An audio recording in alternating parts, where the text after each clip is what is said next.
जो चीज़ आप टैलेंट से हासिल नहीं कर पा रहे उसको आप हार्डवर्क से हासिल कर सकते हो।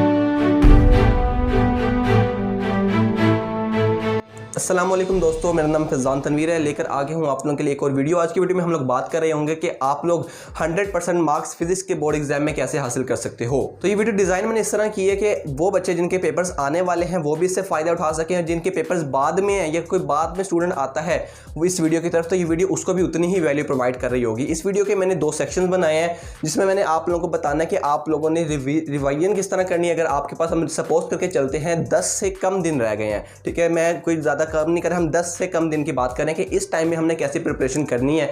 और दूसरे पार्ट में मैं बात कर रहा हूँ कि आप लोगों को बोर्ड एग्जाम में बैठे हुए किन चीज़ों का ख्याल रखना है, किन चीज़ों से आपके नंबर कट सकते हैं या क्या चीज़ें आप लोगों को फॉलो करनी चाहिए। तो ये सारी चीज़ें आज की वीडियो में आप लोगों को मिलेंगी। तो आपने इस वीडियो को स्टार्ट से लेकर एंड तक देखना है। तो यार सबसे पहली बात हम लोग ये समझ लेते हैं कि यार फिजिक्स के पेपर में पूरे नंबर लाना कोई बड़ी बात नहीं है, बस आप लोगों को थोड़ा सा इनपुट लगाना पड़ता है। और इसका सिंपल सा फॉर्मूला जहन में रख लें कि जितनी आप हार्डवर्क करेंगे इक्वल टू सक्सेस हो जाएगी, कि जितनी आप इनपुट लगाओगे आपको आउटपुट भी उतना अच्छा ही मिलेगा। तो बस थोड़ी सी इनपुट लगानी, हमारा जो काम है हमारी तरफ से हमने अपनी साइड से सिर्फ इनपुट लगानी है। आउटपुट जो है वो हमें हमारी जो लक है वो उस पर डिपेंड करेगी, और वो लक हमें हमने जो रिक्वायर्ड इनपुट लगाई है हमें वो रिक्वायर्ड आउटपुट भी मिल जाएगा। सो अपनी तरफ से हमने बिल्कुल पूरी कोशिश करनी है। तो जो वीडियो में एक एक चीज़ आपको बताऊंगा, आपने हर चीज़ गौर से सुनिए, क्योंकि आपकी इस जितने भी आप 10 से 15 मिनट मुझे दे रहे हो तो आपको इसके रिटर्न में कुछ ये नहीं होगा कि आपको कुछ भी नहीं मिल रहा होगा, आपको बहुत वैल्यू मिल रही होगी। तो आप लोगों ने वीडियो को पूरा देखना है। अब वीडियो के पहले पार्ट की तरफ चलते हैं जिसमें हम लोग बात कर रहे होंगे कि किस तरीके से आप लोगों ने रिवाइज करना है, किस तरीके से आपने 10 से कम दिन अगर आपके पास बोर्ड एग्जाम में रह गए हैं और आप लोगों को कुछ ज़्यादा चीज़ें नहीं आती, ठीक है, आपकी तैयारी अच्छी नहीं है, लेकिन तब आप कैसे तैयार कर पाओगे। तो उसमें जो सबसे पहली चीज़ होगी वो ये है कि आपने जो टॉपिक्स आपने चूज़ किए, जो सबसे पहले बात है कि आपने इंपॉर्टेंट जो टॉपिक्स है उसको पहले चूज़ करना है, उसको सबसे पहले तैयार करना है, क्योंकि वो बोर्ड में आने के चांसेस ज़्यादा होते हैं। मैं आपको बताऊंगा कि आपको पता कैसे चलेगा कि कौन सा टॉपिक हमारे लिए ज़रूरी है, कौन से टॉपिक्स है वो अनइम्पॉर्टेंट है। सो और आप लोगों के साथ गलतियाँ भी बता रहा हूँ कि जो चीज़ मैंने मिस्टेक कर दी है वो आप लोगों ने नहीं करनी। सो उसमें सबसे पहले जो कंसेप्ट को आपने क्लियर करना है, हर चीज़ का जो टॉपिक आप तैयार करें, क्योंकि आप उसको वर्ड टू वर्ड याद नहीं कर सकते। अगर आप लोग मैट्रिक में फिर तो आसान काम हो सकता है जो कि बच्चों को मुश्किल लगता है, लेकिन जब आप इंटर लेवल पर आ जाते हैं फिर आप लोगों को अभी तक अंदाज़ा हो गया होगा कि रट्टा लगाना यहाँ पर नहीं चल पाएगा। आपका जो कॉन्सेप्ट है टॉपिक का वो आपका क्लियर होना चाहिए। कॉन्सेप्ट क्लियर होने से मुराद सिंपल सी ये कि अगर आपको टॉपिक एक बार समझा दिया गया तो आप इस काबिल हो जाओ कि आप उसको दोबारा दूसरे बंदे को समझा सको।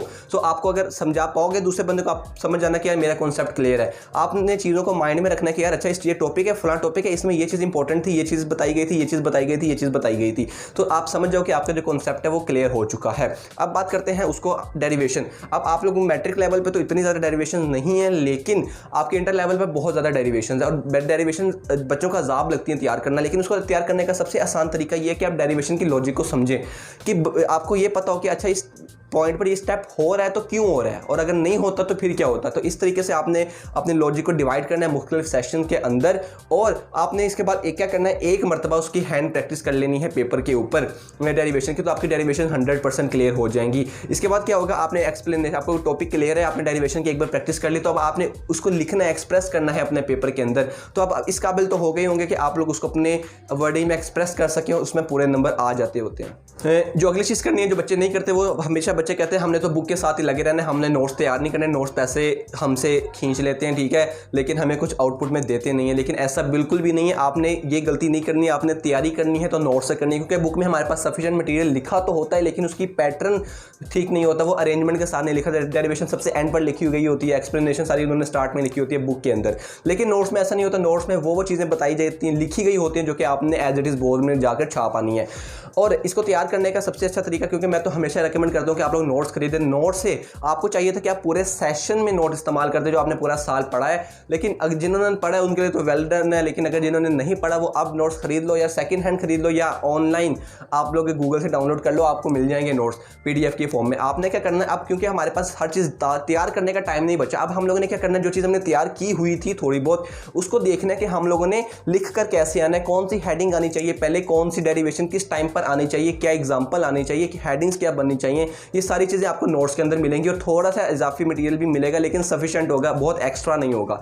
सो नोट्स आप लोगों ने खरीद लेने हैं या ऑनलाइन डाउनलोड कर लेने हैं। आखिरी चीज़ वो ये है कि आप लोगों ने अब तैयारी आपने जितनी भी करनी थी कर ली, अब आपने वो चीज़ें करनी है जो कि इंपॉर्टेंट है। अब आपको मैंने स्टार्टिंग में बताया था कि आपको बताऊंगा कि इंपॉर्टेंट चीज़ें आपको कहाँ से मिलेंगी, तो उसके लिए बेस्ट है पास पेपर्स आप लोगों ने डाउनलोड कर लेने, या इंस्टाग्राम या ये प्ले स्टोर में ऐप भी होती है पास पेपर्स की, आपको कहीं से भी मिल जाएंगे, या आपके पास कोई बाहर से फिजिकल फॉर्म में पड़े हो तो आपने देखना है कि यार ये, अब उसको सिंपल आप ये नहीं देखने बैठ जाओ कि अच्छा ये भी आया था, इस वाले बोर्ड में भी आया था, इस वाले बोर्ड में भी ये सवाल आया था, इस पर टाइम ज़्यादा लग जाएगा, हमारे पास टाइम इतना ज़्यादा नहीं है। हमने क्या करना है, हमने सारे पास पेपर्स के अंदर से को तैयार करना स्टार्ट करना, एंड से स्टार्ट करना, ठीक है। सबसे पहले 2020 के, फिर 20 के तो मे भी हुए नहीं, 2019 के बैकवर्ड आपने चलते जाना है और सारे सवालों को देखते जाना है कि क्या ये सवाल अगर मेरे पेपर में आए तो मैं कर लूँगा क्या नहीं। ये आपको, अगर आप अपने आप से सवाल पूछोगे तो आपको इसका जवाब मिल जाएगा, आपको पता चल जाएगा कि ये टॉपिक मुझे आता ही नहीं आता, और आपने सबसे पहले उस टॉपिक को तैयार करना है, बाकी सब चीज़ों को साइड पर कर देना है, क्योंकि पास पेपर में ज़्यादा जो चीज़ें हैं वो शफल होकर आती हैं, ठीक है, रिपीट होती हैं बार बार, तो आप लोगों के काफ़ी ज़्यादा चांसेस हो सकते हैं कि वो चीज़ें रिपीट होकर आएँ।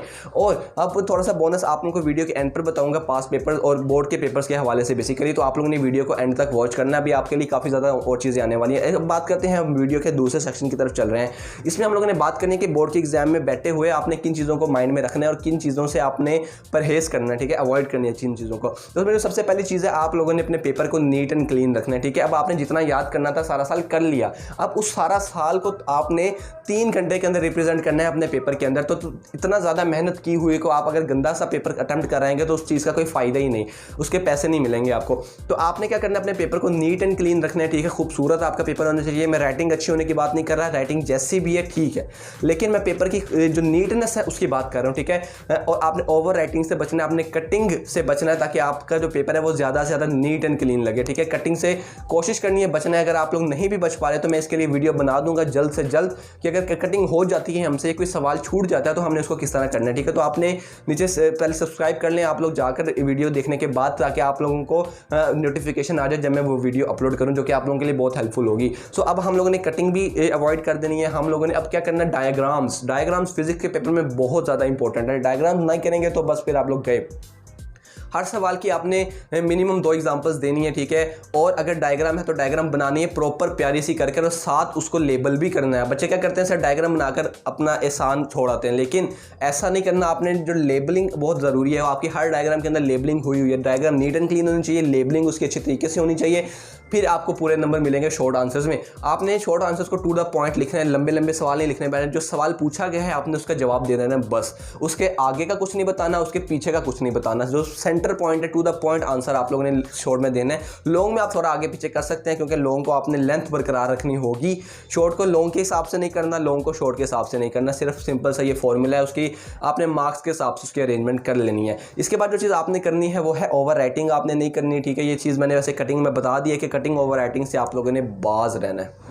पेपर करते हुए आपने अपने माइंड को रिलैक्स रखना है, ताकि आप लोगों को चीज़ों के अंदर जो कन्फ्यूजन आप, क्योंकि माइंड में इतना कुछ आपके चल रहा होगा कि आप बैठे हुए हैं, आपके साथ कोई आपसे पूछ रहा होगा, आपको टाइम का प्रेशर होगा, तो आपने अपने माइंड को कोशिश करने के जितना आप लोग रिलैक्स रह सकें या काम रह सके आप लोगों ने रहना है। फिर ही आप लोगों को सही आंसर अपने माइंड से आप उठा पाओगे और पेपर पर लिख पाओगे। सो आपने अपने माइंड को रिलैक्स रहना, नर्वसनेस आपने कोशिश करनी है कि आपको ना अगर होती है तो आपने थोड़ा सा लंबे सांस लेकर अपने जो है सारे एग्जॉस्ट आपने कर देना है। इसके बाद जो चीज़ आप लोगों ने करनी है वो ये है कि आपको जो आंसर्स हैं, ठीक है, आंसर्स आप लोगों को पता हो कि यार मैंने कितने लिखने, ठीक है, मैं कितनी लेंथ लिखूंगा तो मेरा जो सवाल है वो पूरा होगा। और आपने लेंथ से ज़्यादा नहीं करना, लेंथ से कम भी नहीं लिखना। शॉर्ट में क्या होता है, शॉर्ट में आप लोग अगर आप लोगों को 2 हेडिंग्स बना आते हो ना, एक जो होगी डेफिनेशन, एक्सप्लेनेशन या डिस्क्राइब की, दूसरी हेडिंग होगी उसकी एग्जाम्पल की, 2 हेडिंग्स होगी, आप समझ जाओ आपका जो काम है वो पूरा हो गया। आखिरी चीज़ आपने ये करनी है कि थोड़ा सा टाइम आपने बचाना है, एंड पर 5 मिनट पेपर प्रेजेंटेशन को निकाल कर, ठीक है। उसके अलावा आपने 5 मिनट बचाने हैं ताकि आप अपने पेपर को रीचेक कर सको, जो चीज़ आपने लिखी है क्या वो ठीक लिखी है। अगर लिखी है, अगर उसमें कोई मिस्टेक है तो आप लोग उसको चेंज उसी टाइम कर सकते हो। ये नहीं कर देना कि जैसे ही वहाँ पर आप कहें कि आपका हाफ टाइम पूरा हो गया या आप पेपर दे दो और फ़ौरन देकर चले जाओ। आपने अपने पेपर को देखना कि क्या मैंने सवाल पूरे कर लिए हैं जितने जितने हर पार्ट में पूछे गए थे, और क्या मैंने जो लिखा है कोई डेरिवेशन कोई वैल्यू वो ठीक है या नहीं है। अब बात आती है न्यूमेरिकल्स की। न्यूमेरिकल्स इंपॉर्टेंट बहुत ज़्यादा है, और इसमें आपको एक चीज़ बता दूं, जो चीज़ आपको मैंने एंड पर बोनस के तौर पे बतानी थी वो ये है कि आपने एग्जांपल्स करके जानी है, ठीक है। बच्चे होते थे, ये अब गलती बता रहा हूँ मैं क्या था अपने पेपर के अंदर एग्जांपल्स नहीं करके गया, मैं सिर्फ न्यूमेरिकल्स बड़े अच्छे तरीके से जो बुक के पीछे थे वो करके चला गया। लेकिन बोर्ड में क्या हुआ, बोर्ड में सारे न्यूमेरिकल्स जो थे वो एग्जाम्पल्स में से आ गए। अब मैं वहाँ पर बिल्कुल ब्लैंक होकर बैठ गया कि यार ये कैसे, ये क्या हो गया। तो वो गलती मैंने सीख ली है, अब मैं आप लोगों को बता रहा हूँ। ताकि आप वो गलती ना करो। तो एग्जांपल्स आपने अच्छे तरीके से कर जानी है, ठीक है। अब एग्जांपल्स में आप सारी एग्जांपल्स ना करो, आप लोग इंपॉर्टेंट वाली कर लो, अपने टीचर से पूछ लो या किसी दोस्त से पूछ लो कि इंपॉर्टेंट वाली कौन सी है। बुक के पीछे वाली सारी करके जाओ, लेकिन जो अंदर से वो इंपॉर्टेंट वाली कर लो, तो आपका काम बहुत ज़्यादा सेट हो जाएगा। ये वो चीज़ है जो कि मैंने आपको बताई था कि आप लोग अवेयर रहें इस चीज़ से कि कुछ भी दिखाया जा सकता है। अपना बहुत सा ख्याल रखें। चीज़ें इंशाल्लाह आप लोगों को समझ आ गई होंगी। अगर अभी तक आप लोगों ने चैनल को सब्सक्राइब नहीं किया तो प्लीज़ सब्सक्राइब कर लें, साथ बेल के आइकन को ऑल पर क्लिक कर दें, ताकि फ्यूचर में आने वाली वीडियो जो कि आप लोगों के लिए इंपॉर्टेंट होने वाली हैं, या आपके छोटे बहन भाइयों के लिए इंपॉर्टेंट होने वाली हैं या बड़ों के लिए, सारे आप लोग चैनल को सब्सक्राइब कर लें। साथ वीडियो को शेयर लाजमी से कीजिएगा। वीडियो पसंद आई तो इस वीडियो को लाइक कीजिएगा। अगर कोई भी आप लोग सवाल कुछ टॉपिक बताना चाहते हैं, आपने सिर्फ ऑर्डर करना है, ठीक है। आपका ऑर्डर उसी टाइम ही पूरा हो जाएगा, ठीक है। आपने सजेस्ट नहीं करना मुझे, आपने सिंपल ऑर्डर करना है कि ये वीडियो बनाओ, तो ये वीडियो आ जाएगी। अपना बहुत सा ख्याल रखें। फिजान तनवीर को इजाज़त दें। अपने फीडबैक का इजहार भी कमेंट में कीजिएगा। आपका कमेंट्स का इंतज़ार रहेगा। अल्लाह हाफिज़।